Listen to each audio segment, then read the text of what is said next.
This is my show. Yeah. Okay. That's what you should say. This is my show. This is my show. Welcome to my show. Right. So. This is my show, and welcome to my show. We're all insane. All right. That's funny. I'm using it. That's what I'm using. So that being said, take it away. Okay. So I got pregnant 4 months after I got married. And I was shocked. I mean, You weren't trying? We weren't trying, but we obviously weren't like not trying. Okay. How old were you? I was 29, 28. Okay. I don't even know. God, I don't even remember. I'm 32 now. So yeah, somewhere in that range. You look young. Thank you. I feel like I'm starting to look really old. No, you're not at all. You look good. I wouldn't have guessed you were in your 30s. I really thought you were in your 20s. Really? No. Okay, that's a compliment. Thank you. So I got pregnant and I was very excited, but I called my sister and I was hysterically crying. And I was like, oh my God, how am I going to have this baby? Mm-hmm. And I wasn't like scared to have a baby. I was scared to physically have the baby. Like, how am I going to get this thing out of me? Yeah. So like the actual like now birth. It's got to come out. Yes. Okay. So not about having the kid, just the birth. No. Okay. And I'd be scared of that too. I'm like, oh my gosh, this is serious now. Like, yeah. I'm having a baby, but like it's got to come out. Mm-hmm. So, and I don't know if that was like just like terrified, never doing it before. Right. And she's like, you're fine. Like, it's fine. Like, this is so exciting. Like, this is awesome. So I got more excited about it. And I found out I was pregnant super early. So I was like 4 weeks pregnant. And I felt so good. Mm-hmm. I was like, there's no way. Like, this can't be real because I feel so good. Like, I feel just like on top of the world. I feel healthy. I feel like when I wake up, I can jump out of bed. And like week 5 came and I felt like I got hit by a train. Really? Like your energy just went down? I couldn't get out of bed. At week 5? At week 5. I got insanely sick, threw up the whole entire time. See, I'd be scared of that. Like that's something that scares me is like the morning sickness because I hate that. Well, I'm like, okay, morning sickness. Like you throw up. Like I can throw up. Mm-hmm. I'll just throw up and move on. Like it'll be fine.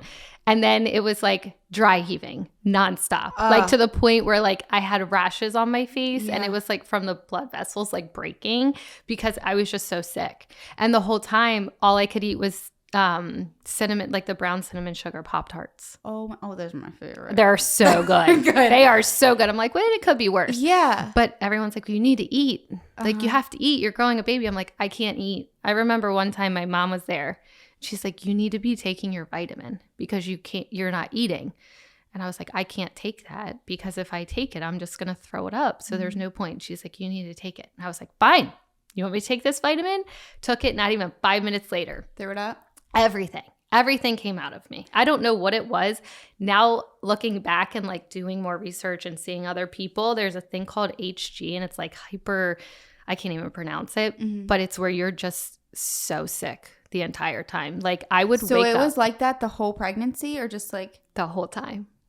From 5 weeks on? Yes. And so this is, I think, where it like gets into the story. I mean, because that on its own is like hard. Right. Like, you have the flu, like you're sick. Right. Or I feel like even for people that have had what I've heard, I don't know much about it, but with people that have had morning sickness, it's more like a trimester, or you know what I mean? Yes. Like it's not the whole time. It's usually like around, I want to say like after the first trimester, you usually start to like feel better and that kind of like subsides and you kind of get your life back a little bit.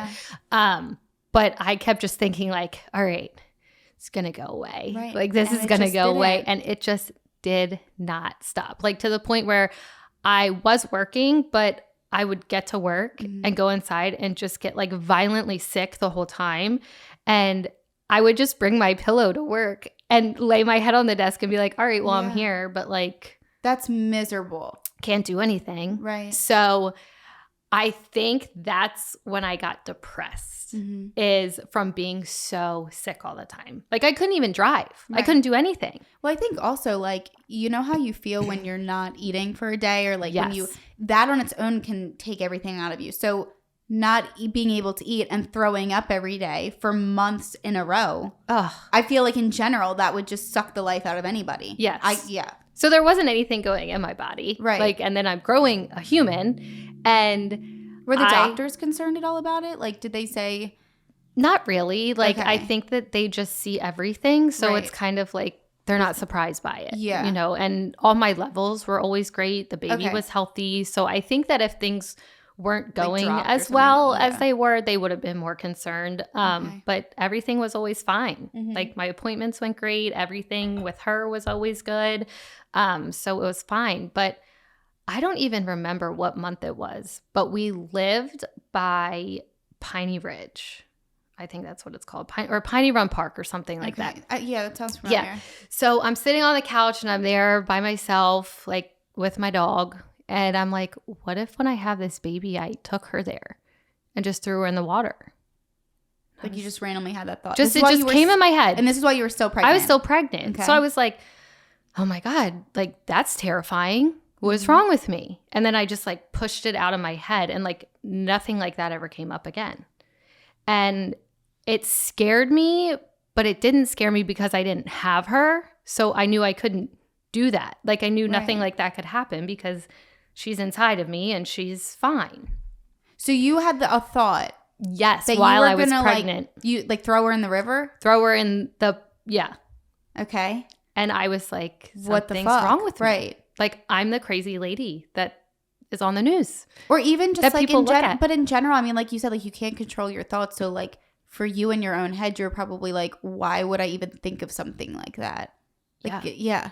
And I had always wanted kids. Right. Like I was married to the man of my dreams. Yeah. We had this cute little house. Like I was pregnant. I was so excited and I was so sick. And I think my body just was like completely out of whack. It was just horrible. Yeah. And I never told anybody that.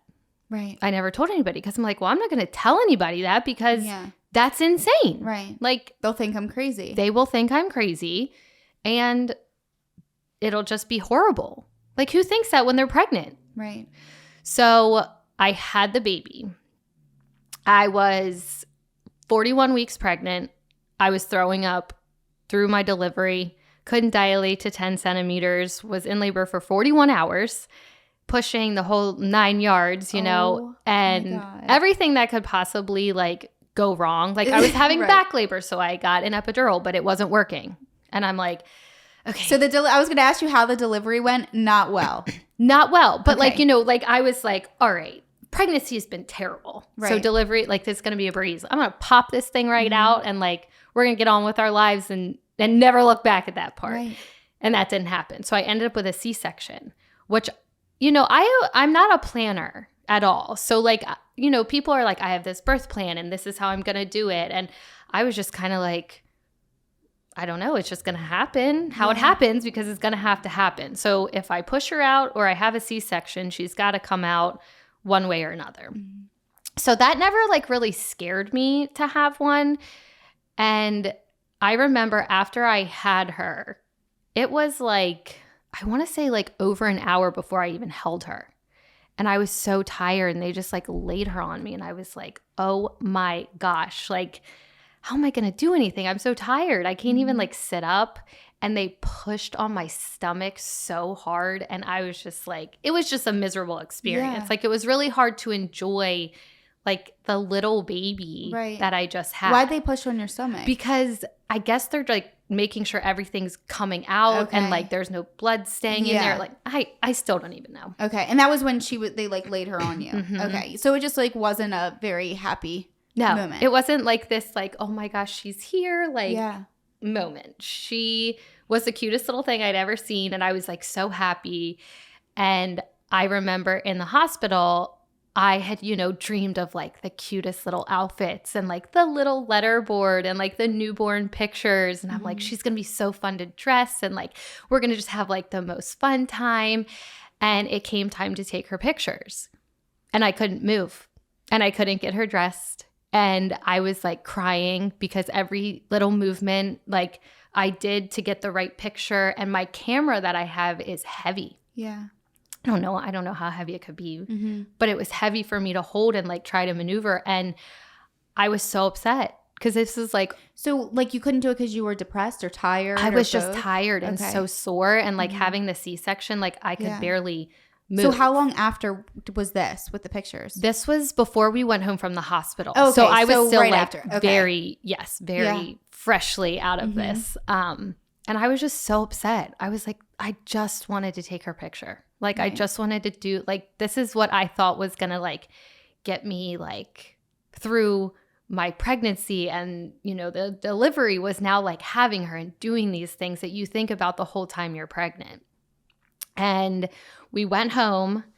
And everything was fine. Like, she was nursing great. That wasn't even something I was super set on. I was like, I just have to feed her. So, like, we'll try nursing. If she nurses, she does. If she doesn't, she doesn't. Right. I mean, at this point, you've gone through I'm like, oh my gosh. Like, there's no way she's going to nurse because nothing else is going right. So nursing is going to be miserable. Right. But that was the only thing that went right. And I don't think my body handled that well either. Like, I thought it was great, but when I would nurse her, I would feel like this hot rush like go through my body. And it was probably just my hormones, and it was probably not helping me get back to a better place with the hormones with breastfeeding her. But I was like, but this is the only thing that's gone right for us. Like, I'm not going to stop. So I went to my 6-week appointment, and they give you like this, in my opinion, like the dumbest little survey. And it's like, are you crying? Can you get out of bed? Do you want to be around your baby?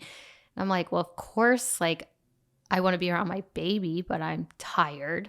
Right. And I'm not crying, but like, I'm tired. So if I do cry, it's mostly because like, I just want to go to sleep. Right. And I started crying, and I couldn't stop crying in her office. And she was like, okay, I think I'm going to prescribe you some medicine. And instantly, like, her saying that, I think made it almost worse because I was like, it like no. confirmed something. Yeah. I was like, no, like, no. Like, that means something's wrong with me. Like, bad. Like, I had always viewed like medicine as like, why do you need medicine? Like, you shouldn't need medicine to be happy. You know, like, I'm not ever going to take medicine. So now I'm like similar in that way too. I have this tiny baby, and I'm supposed to be taking care of her, and now I'm going to be on medication. Right. And, you know, all the side effects, it just like then suddenly was like a whole new like battle for me. So I was so upset, and I said, can you bring my husband in? And can you tell him? Because I don't want to tell him. Yeah. Did she give you like any explanation, or she just kind of was like, I'm going to prescribe you something? She was just like, I'm going to prescribe you something. Meanwhile, I'm 6 weeks postpartum. Like, I'm crying because I'm exhausted. I'm at the doctor's office. You're asking me all these dumb questions. Yeah. And I think too, like, I almost feel like she, at that moment, she probably could have handled it better in the sense of like sitting down and being like, what's going on? Yes. Not like, okay, I'm going to put you on medicine. Yeah. And I'm like, oh my gosh. But then also going on the medicine, breastfeeding was the only thing going right. And then could you not do that on the medicine? Or I don't think so. I don't know. At the time, I was probably just like, oh my gosh, if I take that, I can't do this, and this is going right. And you know, I was all over the place. So he came in, and she told him, and we left, and I had the prescription, and he was like, what did she say to you to make you feel this way? And I was like, she didn't say anything. She literally didn't say anything. Like, I just started crying, and I guess from my answers. So he was upset, and I think he was upset because he felt like he was doing something wrong. And I'm probably like, confusion too, because you guys didn't really get an answer. It's like kind of putting a Band-Aid on something. Yes. And so I was like, all right, well, I'm only 6 weeks postpartum. Like, I'm not taking this medicine. Something is going to change. Like, I just got to push through this. You know, I did have a pretty bad pregnancy. The delivery was hard and traumatic. So something's got to get better at some point. And I don't really know like when it got so bad, but everybody kind of, you know, went back to their life, and he was working, and my mom had to go back to work, and she was there every step of the way. And it was like, I was there with her all the time by myself, and I didn't want to leave her. Like, I didn't want to put her down. My mom kept saying like even for a nap. Oh my God, she slept on me the whole time. Okay. Like, I did not want to put her down. Like, I loved everything about her. Like, she was so cute, and I just was like so into her. But I could not get it together. Like, I didn't want to go on a walk And everyone would be like, well, why don't you just get up? Like, would text me or call me and be like, what are you doing? Like, why don't you go outside? Why don't you go on a walk? Like, whatever. And I'd be like, no, like, I just don't feel like it. So you would just stay in the house with her all the time? Yes, but nobody knew why. Okay. And so I didn't want to go on a walk with her because I was afraid I was going to push her stroller into the street. Yeah. But I didn't tell anybody that because I'm like, well, I can't say that. Like, they're going to think I'm crazy. Mm-hmm. Like, who goes on a walk and thinks like, oh my God, what if I just let the stroller go? It was just like having these like irrational thoughts that you like yes. And they control. Now looking back on it, I know what they are and they're intrusive thoughts, but I had never even heard about an intrusive thought. And I think too, when you're actually living through something, you can't diagnose yourself. You can't figure out why you're thinking these things. And I think too, because they're not normal thoughts, you're going to not want to tell anybody because you're going to be scared of what people are going to think.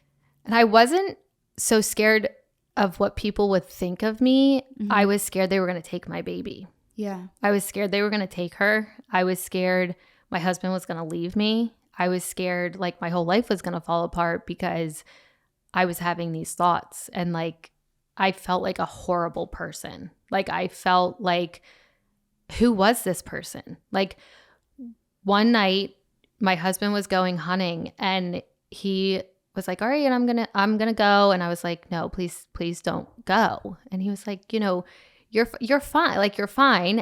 And to him, I was fine because I wasn't saying anything. And I did say to him, but what if I hit her? And if you know me, like, you'd be like, what are you talking about? Like, you like are not an aggressive, mean, violent, like, what do you mean? And so he was like, you would never do that. And I was like, but what if I did? But what if I did? And I think that he just knew me so well that like he knew she wasn't in danger.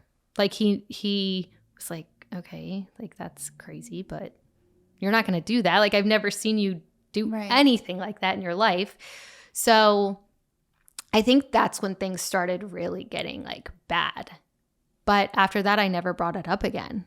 I never told anybody what was going on. So not even your mom? Like, no one? Oh my God, my mom had no idea. Nobody knew anything. Right.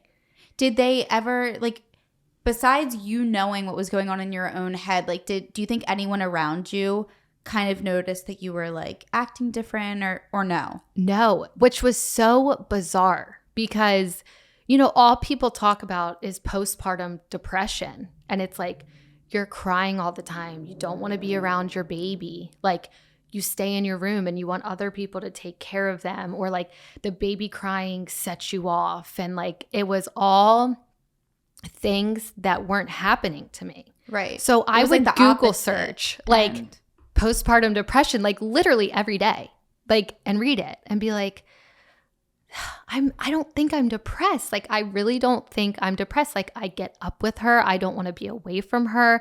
I want people to come over. Like, I'm not pushing anyone away, trying to just isolate at all.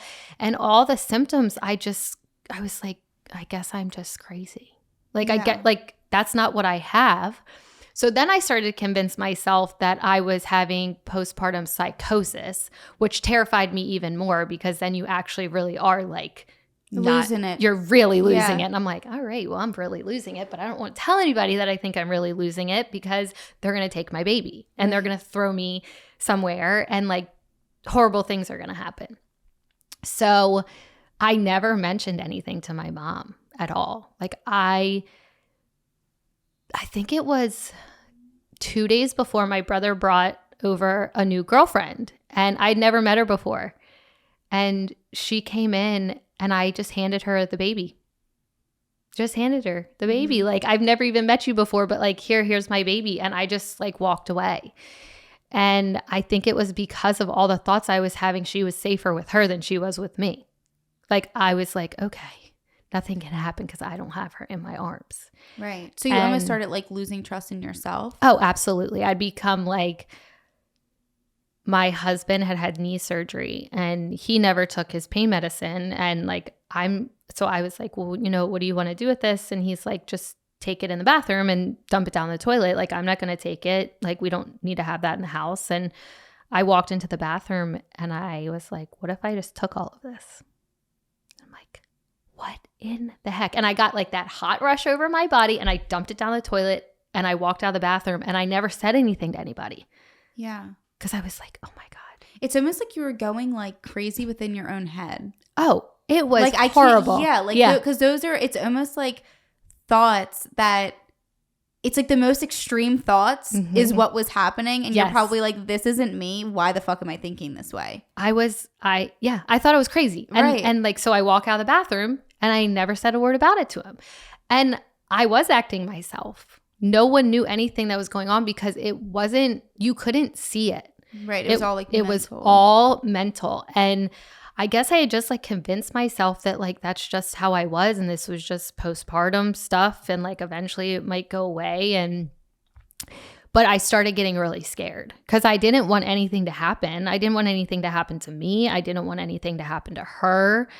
And that's, I think, how everything started because I was so worried about something happening to her. Like, she was my everything. Like, I was responsible for her little life and like nothing could happen. So I was like isolating us, but like not away from people, just away from like things that could happen to her. And I really started to worry, like, what if something happened to her? And it was, I guess, like 2 days after my brother had come over and I called my mom because I just sat on the toilet and I started crying. And my husband's like, you just need to get out of your own head, like go to bed. And I looked at him, I was like, classic man. No fucking shit. Right. Of course I need to get out of my own head. Could you help me? Yeah. Like, how can I do that? Like how, and I just broke down and I said to him, I can't do this anymore. I can't do this anymore. And I said, I don't even know what this is. Like, I don't even know what this is. I can't explain to you what this is. I just cannot do it anymore. Like, I didn't want to be a mom or a wife or have a family or a house, or I couldn't get away from myself. I wouldn't drive the baby.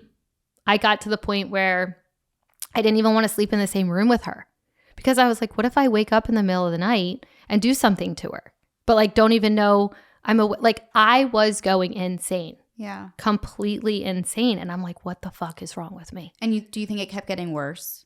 Oh, absolutely. Yeah. But now I know why. So I called my mom and I was like, you have to come spend the night here. She was like, okay, like I'm at work, I'm leaving, I'll be there. And so she came over and she spent the night and that was Friday. And then Saturday, she was going to my cousin's like bingo at her school. And she's like, I told them I was coming. I have to go to this. And I said, you can't leave me alone. Like, you can't go to the bingo. And she's like, okay, well, what if I drop you off at your aunt and uncle's house with Rivy? Like, I'll drive you there and you can stay at the house. And I was like, well, is Uncle Matt going to be there? I was like, I'm not being left. Like, I just kept saying, like, I can't be alone with the baby. Like, I can't be alone. So we're driving and she says, so can you drop me off at the school and drive to Matt's house? And we're sitting at this red light and I'm in the back with the baby and I'm like, yeah.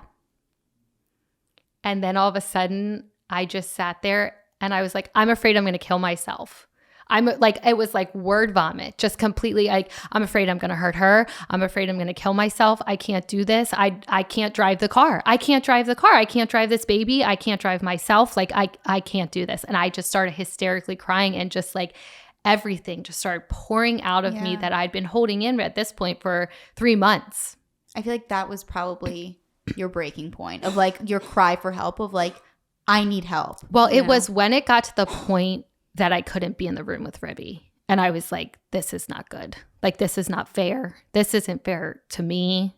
This isn't fair to her. Like, but I wasn't affecting anybody else's life. It wasn't like I was like screaming and yelling at everybody or didn't want anyone around or was keeping the baby away. So like nobody could see it. And even then my mom was like, okay. And so she drove me there. And, my uncle's like, it's all right. And I'm like, no. Were you still crying at this point? Oh my God, I was hysterically crying. Yeah. I just couldn't stop crying. I feel like once I opened that floodgate, it's very hard to stop. It was just like, oh my God. And that night we went home and I wouldn't sleep in the room with Ribby. And that I guess that was Sunday.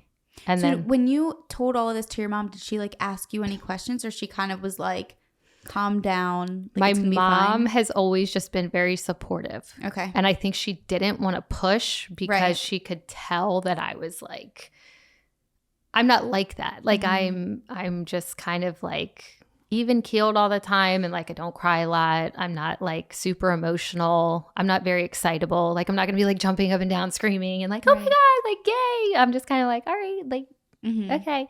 So I think the fact that I was so upset, she was kind of like, oh, something's wrong. Yeah. But I still really wasn't saying anything. Like I had said, like, I'm afraid I'm going to kill myself. I'm afraid I'm going to hurt her. Like I can't drive.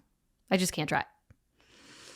And then Monday morning rolled around and I was like, take me to the hospital because I'm not doing this anymore. Like something's fucking wrong with me.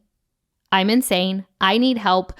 I can't do this anymore. My baby's not safe with me. I'm not safe with myself.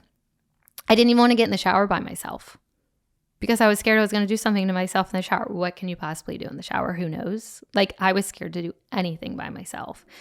And I called my doctor, the OB, and she was just like, oh, honey, it's time. And I'm like, time? Right. Oh, it's wait, was this the same time? One that prescribed? I'm like, okay, well, yeah. What the fuck? Yeah. So I'm like, okay. So I go into Ribby's room and my mom's there and I'm sitting on her floor and I'm hysterically crying and I can't move.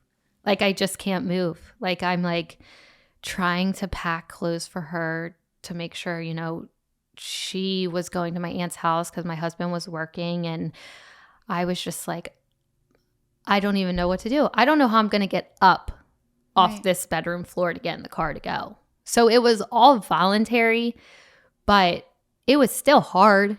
So when you made this decision, did you call your husband right away and tell him, or have your mom call him or anything, or not yet? I did. Okay. I was like, I'm going to the hospital. And what did he say? Okay. Okay. Okay. I'm like, okay. Okay. See you later. I'll see you when I get there. Right. And he didn't really know. Like, I don't think anyone really understands it unless you're going through it. Yeah. Yeah. And it was hard. Like, I dropped my baby off and I knew what was happening. Like, I knew I was going to the hospital. I knew that there was a good chance I might not be coming home that day, so we went to Howard County. I got admitted and they take everything from you. And now I'm a psych patient and I'm in purple scrubs and, they take your phone, they take everything. So at this point you had to tell them everything you were thinking. Yes. Okay. And I remember being like, I kind of like, I've been around people that have struggled with mental health and like have seen kind of the process of like when you do start getting help, like what happens. And, if you are suicidal, they put a sitter in the room with you. And a lot of people get really upset about that because they're like, I don't need a babysitter. Like they're mad. Like I don't need, and I'm like, put 2, put 3, like put them all. If something is going to happen, like if they're here, nothing's going to happen. So that's how I just knew. Even going in and admitting yourself, you were still scared. I was terrified. Yeah. Wow. And I'm like, am I going to like somehow hurt myself in here? Like, that's why I was like, seriously, put 2 people in here. That's fine. Put 3. Like, I don't want to be by myself because I knew I didn't want anything bad to happen. So I knew if other people were around, like, oh, well, they're sane. Yeah, nothing's going to happen. Yeah. And that was really hard too. So I went to the hospital and then I was there, I think, for 2 nights. And then they transferred me to Shepherd Pratt. And, I just kept saying like, I am here to do whatever I need to do. Like, take me wherever, do whatever. They're like, we're going to start you on the medicine. And I'm like, okay, can you just like make it work instantly at this point? I'm like, give me anything. I'll take anything. I don't want to feel like this anymore. And I remember just saying to every nurse that came in there, like, am I ever going to be better? Am I ever going to be better? And I was so screwed up to the point where I was scared to talk to the doctors because I was scared I was going to tell them I did something I didn't do. And I'm like, but what if I tell them I did this, but like I didn't do any of it? Like it was just a very hard thing. Yeah. And so I spent a week at Shepherd Pratt, and it's not funny, but like, well, you see me now in person, but like I'm a really tiny person. Yeah. And like I stand no chance against anybody, but like I'm a psych patient. So they have me like on the stretcher. And they transported me from the hospital to on a stretcher in the ambulance. Like, and I'm like, can you just like unstrap me? Because I promise, like, I'm not going anywhere. Like, I'm not going to do anything bad. Like, they're like, no, protocol, we can't. And I'm like, oh, dang it. But come on, like, if I do something, like, you guys are way bigger than me. Like, I just don't want to be strapped in. And then I had to stay on the stretcher, strapped down until I got into where I was going, and they closed the door and it was locked. And I like immediately was like, I want to go home. I want to go home. I'm not spending the night here. Like, this is also too crazy to describe. So like they wheeled me in and like there's payphones on the wall. So like you can get phone calls and call, but you can't have anything that isn't connected to the wall. And I'm like, in a complete haze. Like I'm just like barely even like functioning at this point. And there is a girl on the phone that has like serious Tourette's, and her tics, like she was like, it looked like she was convulsing, but she was like, it was just her tics. And like, I'd never really seen that before. So that's like the first thing I see. And then the next girl on the phone is schizophrenic, and she's screaming at, I don't even know who she's talking to, someone that she hears. And it just really scared me.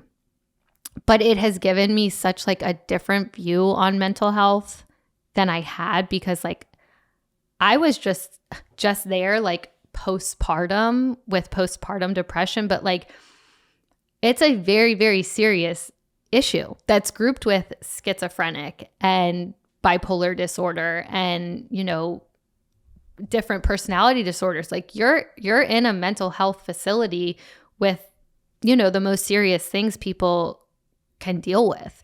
Yeah, I've always said that I don't think, kind of like what you just said, but I don't think anyone actually gets it unless they personally deal with it or they've seen someone that they're close to deal with it. Because I never knew either. And I've told the story before. It's actually in another episode, which you'll see.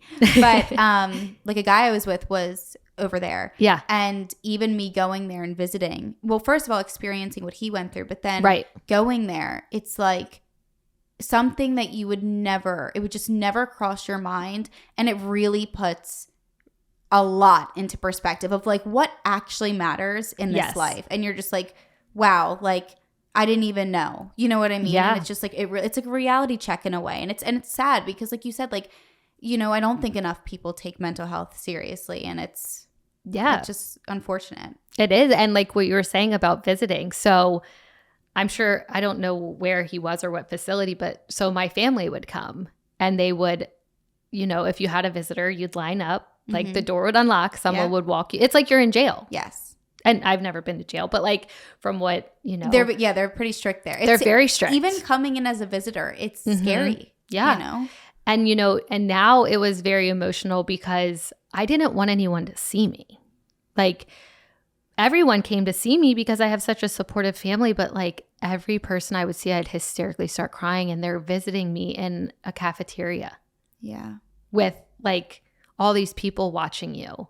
And it was really hard. Like I didn't want anyone to see me like that. I didn't want anyone to have the experience. Like you were saying, like it's hard to see someone you really care about go through that. And my sister was like, I brought you pictures like of Rivy and Henry, my dog, and like, all of our family. And I was like, I don't want them. Right. Like I don't want to take them in. And I don't know why. No, I think that makes sense.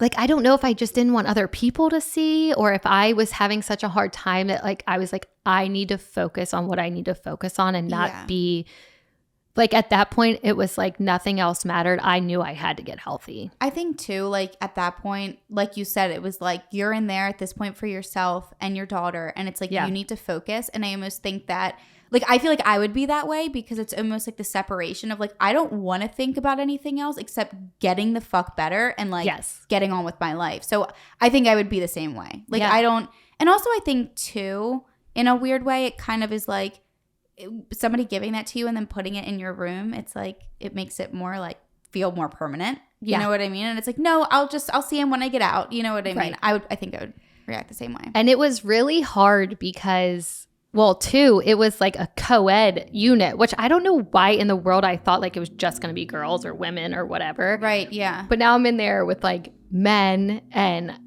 I started to like it. I was like, I feel safe here. Like, I feel like I'm getting better here. And my husband was like, because when he would come to visit, I'd be like, all right, like time to go. And he'd be like, do you like it in here? I was like, yeah, I do, because I'm safe. Yeah. Like I knew I was in the right place. I knew that's where I needed to be. It didn't make it any easier, but I knew it gave your mind a little bit of a break too, because you had that comfort and safety around you that you hadn't had in so long. Mm-hmm. So it's probably like, like relief. You know what I mean? Yes. Yeah. Like I'm like, nothing is going to happen here. Nothing is going to happen to Rivy because she's not here. She's not around me. Nothing is going to happen to me because these people know what they're doing and they know how to get me better. So I finally like started like settling in and I was like, all right, like I can do this. Mm-hmm. And I remember sitting at the table and saying, I need to get out of here.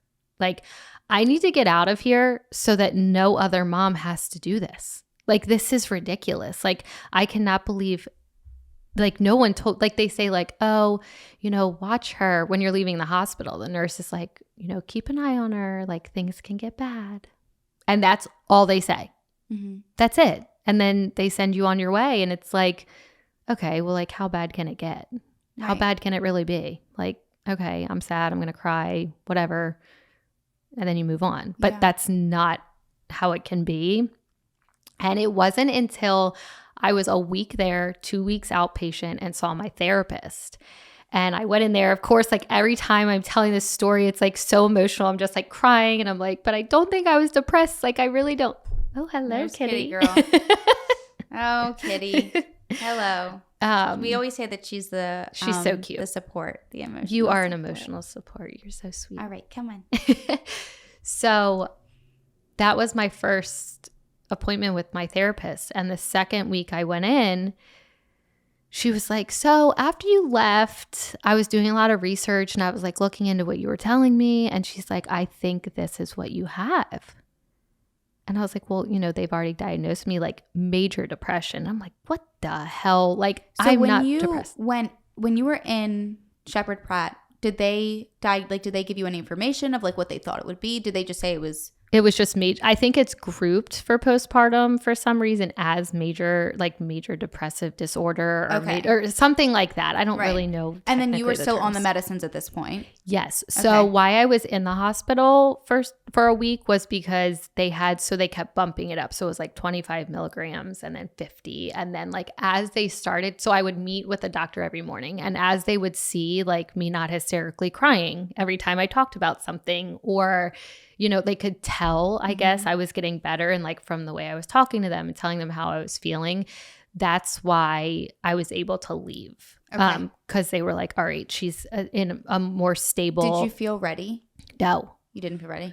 It was like really hard because I had to have like a supervised visit with Rivy. Like they had to bring her in to see how I would react or how I'd do. And I remember my husband and my mom brought her in and I looked at her and I was like, what? Like, that's my baby?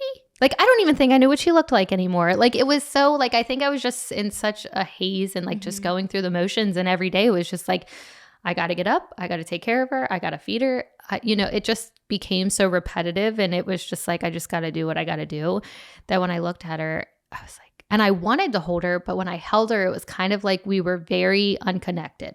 Like it wasn't like this, like, it felt like this overwhelming like love or bond. It was like, all right, this is my baby. Like I'm ready. I'm getting, more comfortable with the fact of going home. But I went home and I didn't let my mom leave for like a month after I was out. I was like, you can't leave. And during this time you were doing the 2 weeks of outpatient, you said, yes. right? Okay. So someone, and I still wasn't comfortable driving. So someone, it was like I had like a taxi service, like someone, like whether it be my husband, take me and pick me up, or my dad or my uncle, or, whoever didn't have Rivy, they would take me and they would drop me off. It was like going to school, and I would be there all day. And then I would come home and then I would take care of Rivy. And, it was just like a very surreal thing, but I was still afraid to be with her by myself because it was such a traumatic time. And I was so thankful that nothing ever happened to her or to me, that I just was like, well, why can't we just always be with people? And then it got to the point where it's like, I think I'm ready. And then I was fine, and I was fine with her. And I just kind of worked through that. But it wasn't until that therapy appointment, and she's like, I think this is what you have. And I was like, oh. And she's like, postpartum OCD. And I was like, I had never even heard about that. I never even thought Didn't come up in your research. Never. It was postpartum depression and psychosis. And that's it. That was it. When you Google postpartum, it's depression, which is a very, very serious thing. I think all of it kind of goes hand in hand though. You're anxious and you're worried and you're tired, and then I think you start getting depressed. I think a lot of it plays off of each other. Yeah. But she started listing all the symptoms, and it was you're afraid you're gonna hurt the baby, you're having horrible thought, everything that she said checked every box. And then I was like, okay, I can go home. I think I'm fine now. I know what I have. I know what to deal with.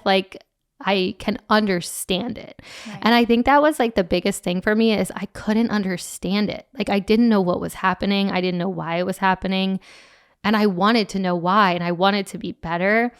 And after that, it was there's so many different things that can happen postpartum. And one of the major things is anxiety, which can become crippling.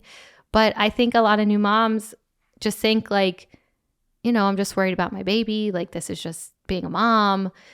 But it's hard. It's really hard. And, I was I need to tell everybody in the world about this. Everybody in the world needs to know about this. And not so that everybody is oh, poor her, or oh my gosh, I can't believe you had to go through this, or a pat on the back to me. It was I don't want any other mom to feel alone. Yeah. I want a mom to be able to text me and be I think I'm going to hurt my baby. Can you come over? Because there aren't many people you can say that to, and that'll be yeah, I'm in the car, I'm coming. Right. Or that really get it without thinking what's wrong. Or aren't going to say you would never do that. That brush it off. Yeah. Yeah. And it's hard. And it's you have no control over it. And I think that was a huge thing for me. That was really hard to understand, that my brain was doing this. I wasn't. Right. And it was just doing it all on its own. So the OCD started to make a lot of sense, because I would have an intrusive thought and then I would obsess over the thought. So the pushing the stroller into the road, I had the thought and then I kept thinking about it. And I kept thinking, oh my gosh, I'm going to let the stroller go. And it just never left my mind. So then that was the obsession. And then the compulsion was I wouldn't go on a walk. I just avoided it. I just wouldn't do it. So I wouldn't do the dishes because there were sharp knives and that could hurt Rivy. So I just stayed away from them. So there was a lot of stuff that, was supposed to be enjoyable and fun. And it just became daunting to do. You couldn't get yourself to do it. Anything but sitting with her on the couch, I think became very hard for me to do. And a fear almost too. And it's so crazy because if you really think about it, there are so many ways you could hurt yourself. Yeah. And that's what was happening. I'm I'm not safe in this house. There's so many different things that could happen, or I could do, or this house is not safe. And I think that's why when we sold our house, I was like, goodbye. This house, like, I didn't want to go home to that house after the hospital. It just like, it was just such a traumatic time for me that like I didn't even want to be there. Yeah. So it was hard, but I mean, it definitely now gives me a whole new appreciation for not just like postpartum moms, but for mental health in general. Cause like you don't understand it. Like when you're like, oh, people are sad, like they're depressed, they can't get off the couch. It's like, well, just get the fuck up. Mm-hmm. Get up, like stand up, get off the couch and go do something. But like, it's not like that. Right. Everybody wants to do that. Everybody, of course, wants to get up and go do things and do fun things and not have your brain, you know, all fucked up and whacked out and not even understanding it. And it's sad. Yeah. And a lot of people can't get the help because it's super expensive. Right. And then the whole medication thing is great. Like, yeah, you can get the medication, but if you feel better, a lot of people stop taking it. Yeah. So do you still have to be on the medicine now? I like live for my medicine now. Really? Oh, yeah. So is it the same medicine that you've been on since all of this happened, or is it like, have they tweaked it, or how does that? I think I just got really lucky with the medication. So I'm on 2. I'm on one like every morning I take it, and then I'm on one at night to help me sleep. Mm-hmm. And now I'm like, I need my medicine. So is this like permanent, like the medicine stuff? Like, is that something that they said like you should probably stay on this for a while, or is that kind of your choice? So it's my choice. I see my psychiatrist now, it's every 2 months. And I was seeing my therapist every week for the past year, but now I've kind of like gotten away from that because I'm just feeling different and like in a different place. I mean, I definitely love her and I think I still need her. Yeah. But just and she not, like answered your just not as much. Yeah. Yeah. So that was like another thing. When I was still married, everyone would say like, do you want to have another baby? And, you know, that's a really hard question to answer. And I don't think people understand the different levels that you can like peel back when you ask somebody that question. And it sounds like, oh, yeah, I'll just have another baby. But it was so much more than that. Like I would have to go off my medication. And then I would have to see how I did off the medication. So it would be more of like a process and like steps to take to have another baby. And it scares me. Mm-hmm. You know, everybody's like, well, every pregnancy can be really different. And I'm like, yeah, but what if it's the same? And I think too, like with something like that, it's going to be when you're ready and you're going to know. Like if you might only want one. I mean, my mom always says one and done. Yeah. So, and that might be, you know, what you end up doing. But I think if there came a point in your life where you knew, okay, now I feel ready and comfortable and safe enough within my own body that I'm willing to try this. And if you're not there yet, you're not there yet. You know what I mean? You might not ever be there, and that's okay too. But yeah, I agree. Like I think that going back to even what you said again before, people don't really understand unless they've gone through it. And it's not as easy as, oh, I'll just have another, you know? So. And I think with the medicine, like I said, I got lucky. A lot of people have to try like a bunch of different medications before they find one really works for them and like for their body and all that stuff. So it is the same that they started me on and I've been on it and it just has really helped, which is also terrifying to go on medicine because, you know, you hear all the things like symptoms can get worse. And that's what I was thinking. I think like I can't get worse. Like if I take the medicine and what if it makes me, like they say, you know, you can become suicide. Like I'm like, well, I already am. So what happens if it's like makes me even worse? And then I don't even realize it's making me worse because I'm already in such a bad place. So it is scary. And I don't think people, you know, it's like, oh, we'll just start taking medication or just do this or just do that. But when you are really struggling like mentally, it's not so easy for everybody. So you know, and a lot, I read now, I'm like research like crazy and like postpartum stuff and follow all these pages and read about it and read about other moms. And it's a thing that happens to a lot of people and you never hear about it. Like it's not in the news. And I think like the number one like leading cause of death in postpartum moms is suicide. Yeah. But like you don't hear that. Right. She's so funny. Little baby. Hello. You know, so that's sad too that it really isn't talked about and so many people struggle with it. Yeah. And I did, like, after I wrote my blog post, so many moms like reached out and were like, thank you so much for sharing this. Like, I had thoughts like that. Like, I had thoughts I was going to, like, what if I threw my baby off the deck? Right. And I'm like, yeah, like by you even sharing your story in that way probably answered a lot of questions for people. Right. Because if it's, I think in general, you know, we can go crazy with like Googling and trying to diagnose ourselves. And if it's not on there, you're not typing in the right thing, or even if you are, there's no way to really know. Right. So I think by writing something and explaining your own personal experience, and then somebody reading that, almost like with your therapist saying it checked off every box, somebody else might read that and be like, wait, I had that and that. And then it helps them and it answers questions for them too, which I think is amazing. And also why it's great that you're coming on here and talking about it, because there's probably so many people that have struggled with something like this and still don't have answers. You know what I mean? Because they're just, it's not really talked about. Right.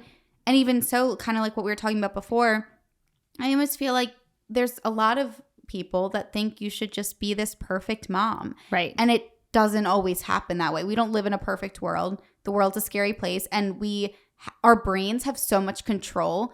And even so, like when you give birth and like you're going through all that, it's like your hormones are already all over the place. And I think that enough people aren't, so like, it's sad that there's not like that every woman isn't supportive of that. And even the ones that maybe have a perfect pregnancy and delivery and they don't have these thoughts, right? They should be more open to those that don't have it that easy, because why not? You know what I mean? It's just... And I'm like so supportive of people that have great pregnancies. I'm like, you go, girlfriend. Right, like that is awesome. I'm like, you dress that bump, you look cute, like enjoy it, embrace it. Like I do want to be a cheerleader for other people. And like, that was why I wanted to share, because I wanted someone else that was feeling the way I felt to not feel like they were horrible or a bad mom, or like that they were so screwed up. And you don't get that a lot, like, because people don't want to share the bad things. Who's going to go on and be like, oh, I don't want to take a walk today because I'm afraid I'm going to push my baby into the road and watch her get hit by a car. Like, nobody's going to say that. It's like, and I didn't say that either. On my Instagram, it's like this cute picture of me with the stroller, like with makeup on, dressed up, like smiling. You would have never known. Right. That's not actually how you felt. And that is not how I felt. And I think after all this, I was like, I need to tell everybody the truth. Yeah. Like, because I would post like cute stuff like that, or like, you know, these, like, we're taking a nap on the couch, or like things are fine. And then I was like, wait a minute, I'm doing maybe someone else an injustice because I'm another person that's just pretending like everything's okay. Yeah. And it was, you know, really nice to have people reach out to me, because then I didn't feel alone. And I think like you do need a community of people that you can talk to. Absolutely. And not be embarrassed about it, or not be afraid to say like the most horrible thought you've ever had because you're scared someone's going to be like calling CPS and like taking your baby from you. And that's hard. And you do feel like people are going to hold it against you, or your kids are going to get taken away from you. And that in itself is terrifying. So it's like, well, I would rather just deal with this and not say anything than like lose my child. Yeah. Or like you said, hope it goes away. Yes. Yeah. Yeah. So it's a lot, but I think it's important to talk about. Absolutely. So after everything got better and you were feeling better and that everything was going great with the medicine, how were things with your marriage? Like, did it have any effect at all? I think that pregnancy affects marriages, whether they're good or bad. It's a whole new life that you bring into your family, and it's hard. I think my marriage definitely struggled while I was pregnant. Like, I couldn't do anything. I was throwing up all the time. I didn't want to be touched. Like, I literally did not want anybody near me. And I do think that's a big part of a relationship, is a physical part. And, you know, just like the intimacy and like driving in the car together and having conversations and eating dinner together. And for us, it wasn't like that. Like, we'd be eating dinner together and then I'd be 2 bites in and throwing up and coming back and eating the same thing. And he'd be like, you're seriously going to eat that? And I'm like, I'm hungry. Like, I'm so hungry. So like, it wasn't a normal, you know, as if there's a normal marriage, you know, like it wasn't like that. And then it was hard after, you know, it's an adjustment having a baby. You're tired. They're tired. He was working. I was staying home. The dynamics of our relationship definitely shifted. And he wasn't at the top of my list anymore. I think that really affected our marriage. Rivi was my number one priority. And then after I struggled, I became my number one priority. And then Rivi was next. And then he was after that, because having kids, like that's what I had always wanted to do, was be a mom, be a stay-at-home mom, you know, have all these little babies running around and take care of them. And I think our marriage definitely struggled from that, because I'm not the type of person that ever puts myself first. I'm more of like give to everybody else. And I think the whole experience definitely shifted, and I like my perspective, and I wanted things to be more about me and how I felt and how I was doing. And I think he struggled with that, because, you know, I was always just like, oh, you want to go hunting? Okay, I'm coming. Oh, you're going fishing? He'd be like, yeah, like, you know, come on, like, let's go, we're going. And, you know, he always included me in everything, but I never said no. I just did it. And I did it to be with him. And then I had a baby. And I couldn't just go do everything. Number one, like right when I first had her, when I was pregnant, I couldn't do any of that because I just didn't feel good. And it just wasn't something I could do. And then when I had her, like, I'm not taking this little infant to do all that kind of stuff. And I think that was hard. Like, I changed who I was. I suddenly like stood up for myself more. And you know, I was like, I'm a mom. Like, I need to stand up for myself so that I can stand up for her and protect her. And it definitely changed our marriage, I think.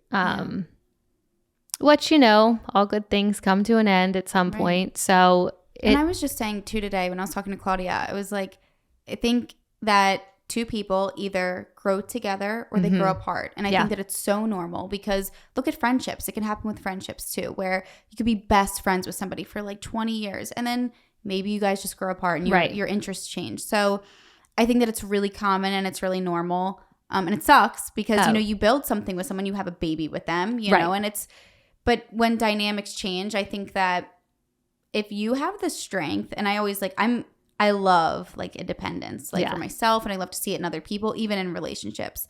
So I feel like if you got to that point, especially after what you went through, to really put your foot down and be like, it's time to put myself first and my baby first. Like that, in my opinion, I think that's great. And I think that it's motherly instinct also. And I just think that either you guys work that out and it works in that direction, or it doesn't. And it's understandable for both sides, you know? And I think in general, whenever, and this goes for your family members too and your friends, you know, it is a lot and it's scary for like what you were going through. It doesn't just affect you. Like I'm sure that your family was scared, you know, your husband was scared, and it's a lot for everyone. But I think that, in my opinion, those times kind of, they define everything. And I feel like they show like, okay, this is my support group. And, you know, like shit happens, you know what I mean? And I think that people can be there and get through it, or sometimes it might just be too much. And that was obviously something that neither one of you expected to happen, but it did. And I think that clearly you came out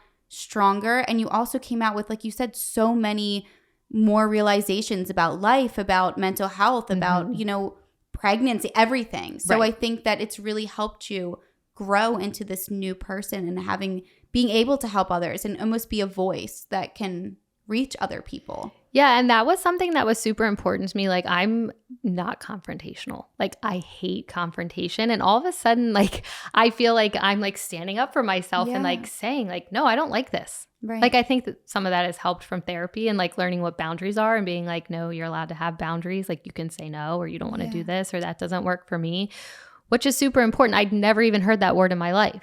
And I'm 32.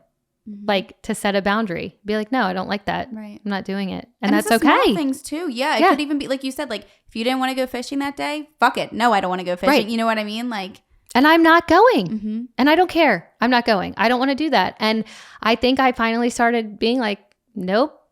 I'm not going to do that. Oh, this bothers me. I'm going to let you know. Oh, I don't like this. I don't like this. Like, and if you don't like that, I don't like it. Like, I don't know what you want me to do, but I don't like it. And it has changed a lot. Like, I think I'm definitely a totally different person.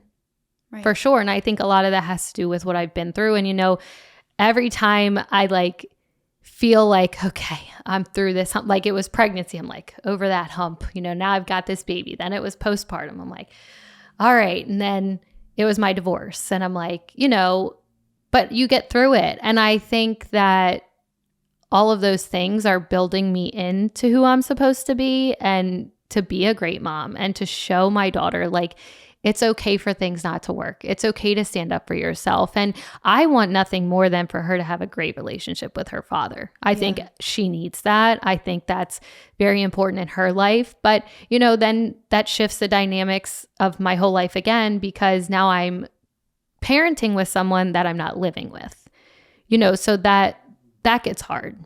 Yeah, it's like everything, it takes adjusting and figuring out what works. Mm-hmm. You know, it definitely can be difficult, but I do agree. Like, I think that, you know, I think that a lot of people are in this rush or think that they're supposed to have it all figured out by a certain age or a certain time, and there is no time. And also, so many things can happen in life that you don't expect to happen that help develop you and help change you and like form you into an even better person and somebody that, you know, can have more of a voice and just like I said, has more clarity and realizations on so many different things that maybe 5 years ago you weren't that person and you didn't think that way, but now you do. Yeah. You know? Oh, for sure.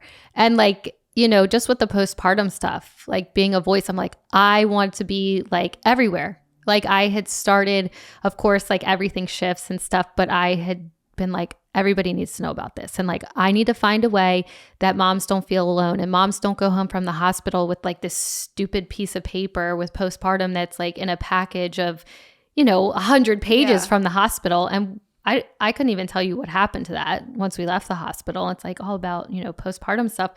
And I was like, how can I do this in a different way than a piece of paper? So I started like nonprofit, like website and Instagram page and like made these little cards and bracelets that I was like, every mom that delivers should get this. And like, if they want to read it, they read it, but like they have a bracelet and, you know, it just pretty much said like, you're not alone. Like if you're struggling or like you need help. And then like on the website, it had my story and I put like my face to it, my name to it, and what the bracelet stood for, like what it was all about. And then on it, it has every single postpartum disorder that you can have. Yeah. And I put a lot of time and research into that. And that is something that now that I'm, you know, in a different place, I do want to spend more time with and really do it and like getting the bracelets into the hospitals. And, you know, some people struggle with this and it could be their 7th child. Right. So, you know, so it's like, oh, you know, I've never, and then it happens and you're like, what is going on? Right. And it doesn't have to be a first time mom. So I do think it's important for people to have a place to like just read about it. And then I had shared like books that I had read after this that like I had no idea even existed, you know, and then like those helped me. And I think it's just all understanding it, not feeling alone and knowing that other people do struggle and have that. And, you know, of course people would probably look at my Instagram feed and think that like, all I have is good days and like Ruby's so cute and always dressed, you know, but those are the only things I post. Yeah. Half the time she's running around with her hair not brushed and, you know, we're at home just hanging out and she's a normal toddler and like we have a life that isn't perfect. And, you know, she's going through a lot. So I know that I have to be my best because I have to be there for her. And like be her rock. And I think that being a mom has totally changed me in that aspect. I'm like, I want to be independent. I want to do things for myself. Like I don't need anybody else. Like I'm going to take care of her. I'm going to take care of myself. Like I want to be someone that people look at and admire and like are like, wow, she has handled this and like done it and gotten through it, but also be a support system for people that are having a hard time going through it. Cause like divorce is not easy either. You know, like that's a whole nother ballgame right there. Like you think you're going to spend your whole life with this person and that's a big life event to get divorced. So that can really affect people. And then people with young kids, like it's a lot. Like people go through a lot in life, and it's a lot of changes too. And it's a lot on one person for sure. Yeah, it's been a lot of change. Rivy went to school, and I've been with her since she was born. So she'll be 3 at the end of the month. And it was like, oh my gosh. She's growing up. She's growing up, and like I'm not with her every day, and she's in school, and like that's a big change, you know. And I went back to work, and I hadn't worked for 3 years. So like there's a lot of change going on, and some people don't handle change well. Yeah. And I think change for me, I'm like, okay, a change is good. It's got to be good. Like might have some bad, but you know, for the most part, I'm trying to look at it like changes are good. Changes have to be good. So everything changes. Mm-hmm. Everything changes. Yeah. And I think what you said, I think it's so amazing. So you have a website, you said, right? Or is it like a blog? It's a website. Okay. Mm-hmm. Can I put it in the bio? Yeah. Okay, awesome. Yeah. No, I think that's amazing. I think that the bracelet thing, like that's so creative and such a good idea, because even if somebody doesn't go through exactly what you went through, they will have a hard day, I'm sure, with a newborn. So if they have that information or that bracelet, just a reminder of like, you're not alone, I think that can be so helpful to people. And I think that it's so amazing that you were able to, I always think it's amazing when anybody can take something that's happened to them and turn it into something positive to help other people. And I feel like that's what you have done and what you plan on continuing to do. And I just think that's amazing. Like, I really think that is such a good idea. I love that. And like, it was forward to like building a community. Like it was like, how can I do this? And like, I can't make all these bracelets myself either, you know, like I'm like, but that could be fun. Like the local wineries, like doing a night with the winery that like makes them money and supporting local businesses. But like a group of moms come and like you drink wine and talk and meet new moms and maybe, you know, connect with someone that you've never met before, or, you know, you find out something new about something from someone you have known.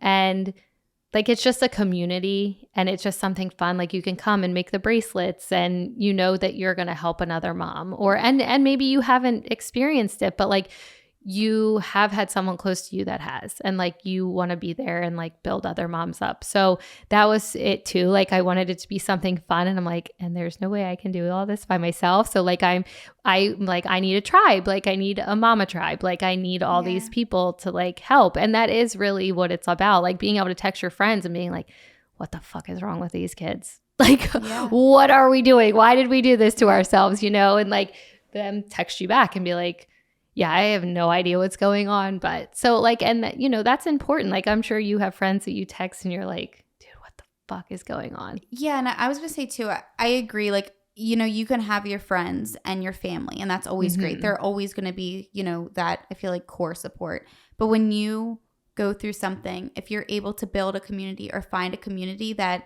other people have shared that experience, I think it opens up a door to really make you feel like your voice is being heard, and you're part of a community that's like totally unbiased, and they're all there for the same reason. They can all relate in some way, and it's no longer the people that almost have to be there because they're your friends and family, but people that really get it. And I think that that is so good for you mentally, and anyone mentally that goes through anything. I mean, even like the loss of a parent, if you're able to go to a grief group or something, it's, I think all of those things, it's almost like a safe place, you know, to relate to other people and meet people. And I think even like you said, even if it's not someone who's gone through it, just to meet new people that have kids that you can talk to and even learn from, and vice versa. I think that it's just great. And I think that it's so important in any case, you know, in life. And I think like that's the, you know, I was just like, I need to get out of this hospital. Like I need to talk about this. I need to tell everybody about this. Like people need to know. Like, and look where you are now. You're talking about it on the podcast. I know. And I was like, oh my gosh, should I do that? You know, and of course, like coming on here, like I text my sisters this morning. I'm like, oh God, do I do it? Should I just not go? And they're like, why wouldn't you go? Like it's something you're very passionate about. Like it's something you want people to know. But it is scary. Like I've said, like, of course, like saying these things on a platform that like people can judge me and like, oh my God, like that crazy bitch, like she wanted to push her child into the road. Like I'm sure there's going to be somebody out there that like doesn't get it and is thinking that. But I don't want those kind of people to take away from all the other people that need it. No, absolutely not. And I will say too, you're such a natural. Like you told it. I think you told your story so well. Thank you. Seriously. And you can tell that you have a very good like grip on your story, and you are passionate about getting it out there and expressing what you went through, where you are, and then also how you want to help. And I think that no one can take that away from you. So no matter what somebody wants to say, that doesn't change what happened. So like say it all you want, but it's not going to change your story. You know what I mean? And if anything, that's just a waste of their energy, and that's not going to take away from the people that you do help. That's how I look at it. And like I said, I think that you did such an amazing job. Like and you're so, I love like there's certain people that's just like very easy to listen to them, and like you did so great. Like I'm so proud of you. Thank you. And I'm so glad that you came on and shared it. And I think I'm definitely, like I said, I'm going to put the link in the bio, because I think that's just, I love that. I think that's really incredible that you're doing something like that. But I think and the Instagram isn't just like facts. So I tried to make it more about moms. So like, it's not very big, but I wanted it to be like moms telling their stories. Mm-hmm. And like, so it's like a fact, and then like a mom, and like a picture of her, and like how she handled postpartum. And, and some people, like, I don't want it to just be like, oh, I struggled. Like I do want it also to be like, I had a great postpartum, and like the connection I felt with my baby was like nothing I've ever felt before, because what mom doesn't want that? Yeah. And there's also moms out there that can relate, and maybe they're having a bad day and their baby's screaming and like they can't handle it. And then they read something like that, like, and they can feel that again. Yeah. Like that, like a reminder that like, oh my gosh, I felt that too. Like that connection, and this is my baby. And like, so it's not only like, oh, I struggled.